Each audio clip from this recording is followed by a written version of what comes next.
And I ask them, what attempt have you, and these are white people, have you made to integrate with those who come into your society? Why is the pressure always on us, the problem people? Why don't we say to more white people, integrate better, especially in those areas? They haven't chosen to move to another country. Hang on.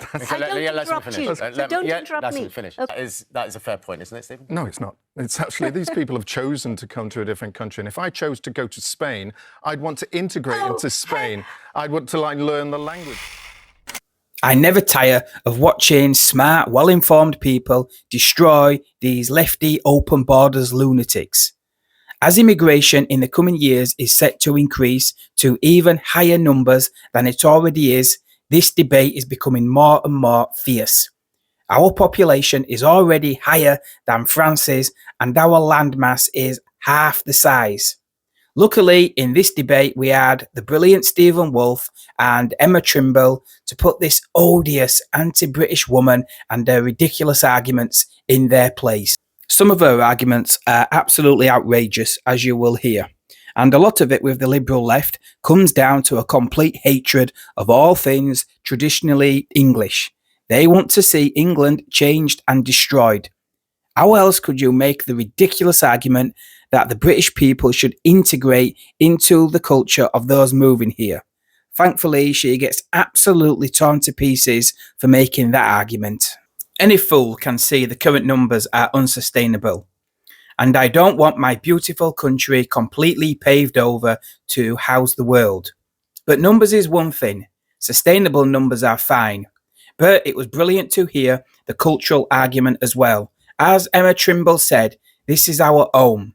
We are being colonised by people who hate us and our way of life.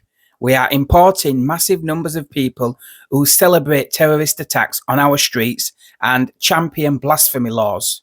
No country other than one hell-bent on its own destruction would allow that. But of course, the Marxist left want to see that destruction, hence they tell the lie, diversity is our strength, and multiculturalism defines who we are more than countless centuries of history. Then, predictably, we get the Britain has always been a nation of immigrants argument. To them, if you have ancestors outside the UK, you have to champion unlimited numbers of people coming here. Even those whose ancestors came across the North Sea over 1,500 years ago are now told they cannot be against mass immigration in 2025. That is how insane their arguments have become. It's brilliant watching this woman get torn to pieces. Take a watch. Immigration is bad for all of us. Hang on. This has been going on since before the Windrush landed. Let's get a sense of perspective on this. Immigration, it's always been the same story, and we're back to those times. If the growth agenda is to be fulfilled, they know that immigrants will be needed, okay, but not wanted. And this is exactly what happened after the war. They wanted to rebuild the country, but they didn't. They needed them, but didn't want them. So I think it is a very important question to ask about public services and so on, but also to say, if we ask the people, for example, give them these three questions: stop all immigration, and I'm happy to let my sick and elderly die, allow immigration to keep the National Health Service and social care going, stop all immigration, I don't care what happens. Give them those options and see what the results are. Yeah, I mean, Emma, they're needed, not wanted. I mean, politicians throughout history have gone for these populist things, and immigration is quite, to say the word a curb it, is quite populist. Well, I think this economic addiction to mass migration is unsustainable. Where people talk about, needing to have, like Fraser Nelson, for example, recently wrote an article where he was saying that this is a good thing because of pensions, and we need to bring more people in because we have this kind of pyramid structure in our society. We need more and more people because our native birth rates are so low. That is an unsustainable model. And I think fundamentally, talking about the country as if it's some kind of economic project, this is our home. People aren't just fungible units that can be replaced. Even the concept of net zero migration, where, if a certain number of people leave and a certain number of people come in that are equal, then that makes a fundamental difference. And I think the problem is that that we've had such a speed, such a pace of extreme demographic change over a short period of time that we do not have the means of handling it. There are all sorts of complexities and the problems that are associated with it. And fundamentally, people never consented to this. They didn't consent to the culture of their country being so radically changed over a short period of time. One question, is it my home as well? Yes. Yeah. But this is not just, this is also about everybody who currently lives here. So Jonathan, the rhetoric around immigration. So I think, is politics and media, it's sort of negative, isn't it? Yes, and as you demonstrated by this bizarre question, is immigration bad for Britain? I don't think that the vast majority of Britons would say immigration is bad for Britain. True. Some of them might think immigration is too high. But look, on this sofa, my parents came here as students, as immigrants. Yasmin and her family came here as refugees. Yeah. Stephen, I know, has at least partly a migrant background.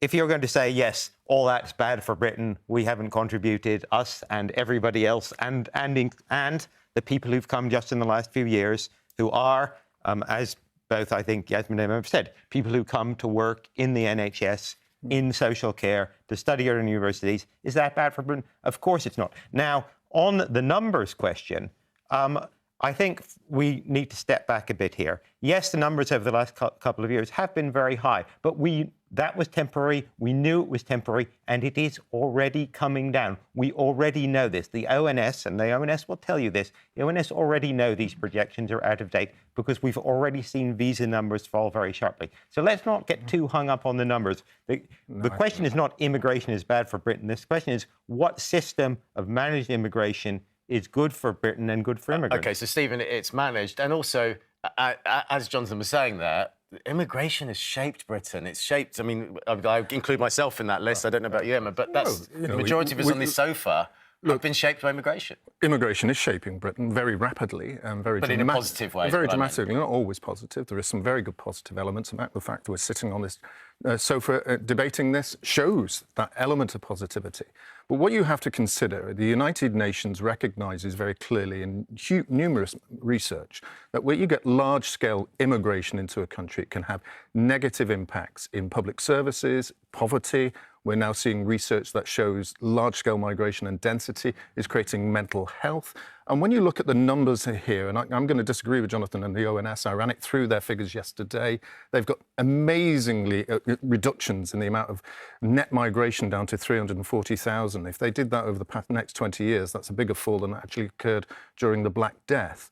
So what we've got here in this country is a recognition, in our view, that we're heading towards 80 million people by 2040, which is 33% more people in this country in 40 years. That is unsustainable, and that has a demand on public services as population. But what about services that need those immigrants? So you think of so many sectors, the hospitality sector, the care sector, what is it, 152,000 vacant positions a day in and we put 250,000 in last year. The NHS. I mean, you go to the NHS, you are treated by immigrants. So in certain sectors of places like London, there are mass numbers, but you go to the northeast, you'll still get 87% of people who are indigenous into this country. It works where there is immigration. It does require certain elements of immigration, but as we put more immigrants in, it's like a Ponzi scheme. We need more houses, more schools, more hospitals. I agree with Stephen. We need more houses, more facilities. But this idea that this is a new issue, this is a new panic, this moral panic, as I said, has gone on. Enoch Powell, talking in almost the same terms you're talking about, that having these black people who were Christians, for God's sake, for Christians who were absolutely required to rebuild the country. So I'm tired of... Can I just finish? I did not interrupt you. So try not to interrupt me. OK, Thank you. let's hear you. OK? And, imagine being us. Imagine being all of us constantly described in terms of a pain, a strain on society, when I have never taken a penny of benefits in all my life. And all the time you have this horrible description of you as a problem. That is not entirely true. The debate is entirely different now. It's about large-scale numbers. That is, and if you see it that way, as a mixed-race individual, I see that as race baiting. I do not see this debate anywhere the same as it was in the 1950s. It was the same with the EU people. It's totally different. The Brexit, no. The Brexit argument isn't about anti-Europeans. It's about the numbers in this country and the impact on our services. I'm sorry. It's not about colour. When the Brexit debates over the 5 years, it wasn't about race. It was about those Europeans. They transfer the hatred. It's not about colour. So, Emma, as Yasmin said, this is history repeating itself. We've had this before. Surely it's the same sort of thing that we've had before with Enoch Powell, with other waves of migration. No, I think it's a straw man. I think you'd be hard pressed to find somebody who says that we don't need any migration or that we shouldn't have any migration at all. But the point is that we have 9 million people in this country who are out of work, who are of working age. The idea that we can't fill those vacancies with people who are already here, again, it's just aggravating the problem. It's not solving it. It's a sticking plaster. It's using migration as a sticking plaster for all sorts of complex problems that we have in our society, including economically. And this is anecdotal, but I was speaking to a taxi driver the other day who was himself a migrant, who said that his family came here because they wanted to come to Britain, but they no longer feel that cities like London feel like Britain anymore. 1 in 12 people in London. What do you mean feel like Britain? 1 in 12 people in London are illegal immigrants. That's a problem. Can I just pick up, because I think this is a good example of how this debate gets distorted. Emma has taken that figure from a story in The Telegraph last week. Now, that story was a lie. The Telegraph has corrected it, the Times, which repeated, has corrected it, the Sun has corrected it, and the Mail's corrected it. Can I tell you why it's a lie? It's a lie because it had the wrong numbers for London.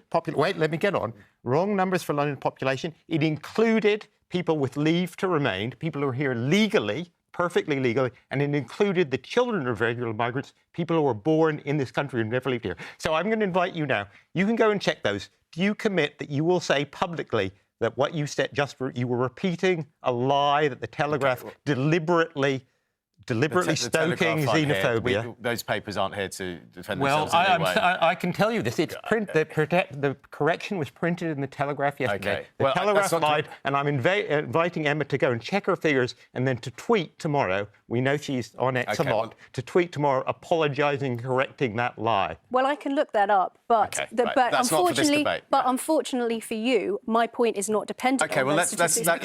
You stated a xenophobic lie that was well publicised and has been debunked. If I can, that's defamatory. If I can very quickly just come back on that. My point is that you would be hard pushed to find somebody who says that we should have zero migration, that no diversity, that we should have no diversity whatsoever. What people are saying is that the speed and pace of migration is bad for this country. It's eroding our cultural cohesion. It is fundamentally something that people have not agreed to. And poll after poll after poll have said that people do not want it, and that matters.